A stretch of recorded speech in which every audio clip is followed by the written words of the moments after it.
Hi guys, this is your miss MG. இன்றைக்கி வந்துட்டு actually vlog இருக்கிற மைண்டே இல்லைங்க. பிகாஸ் நிறைய விஷயங்கள் வந்து நேற்று நைட்லேருந்து நிறைய ப்ராப்ளம்ஸ் எல்லாமே ஓடிட்டே இருக்கிறதுனால மென்டலி கொஞ்சம் எப்படி சொல்கிற, நம்ம பேக் ஆஃப் மைண்டில் வந்து நம்ம நிறைய விஷயங்களை பற்றி யோசிச்சிட்டே இருப்போம் இல்லைங்களா.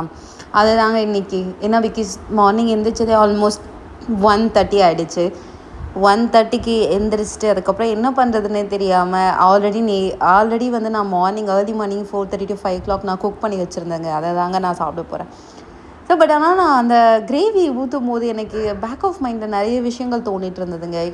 என்னன்னு கேட்டிங்கன்னா, நம்ம அடுத்தது என்ன பண்ண போகிறோம், நம்ம லைஃப் ஏன் இப்படி போயிட்டுருக்கு, நம்ம என்ன தான் பண்ணிகிட்ருக்கோம். டெய்லியும் காலையில் எந்திரிக்கிறோம், சாப்பிட்றோம், அதுக்கப்புறம் ஏதாவது ஒர்க் இருந்தால் ஒர்க் பண்ணுறோம், அதுக்கப்புறம் பப்பியை பார்த்துக்கிறேன், என்னுடைய டாகை பார்த்துக்கிறேன், ஃபீட் பண்ணுறேன்.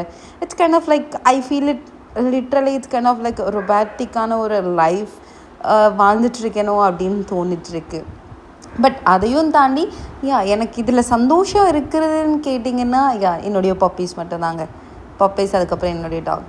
So literally I don't know what I'm doing it exactly. But இது நான் மட்டும்தான் ஃபீல் பண்ணிகிட்ருக்கேனா இல்லை எல்லாருமே ஃபீல் பண்ணிகிட்ருக்கீங்கன்னான்னு எனக்கு தெரியலைங்க. அப்படின்னு நீங்களும் ஃபீல் பண்ணியிருந்துச்சுன்னா கீழே கமெண்ட் பண்ணுங்கள். ஏன்னா நமக்கு நிறைய விஷயங்கள் பேசணுன்னு தோணும், ஆனால் அதுக்கான கரெக்டான வார்த்தைகள் நமக்கு தெரியாது. எமோஷ்னல் மிக்ஸ்டாகவே இருக்கும்.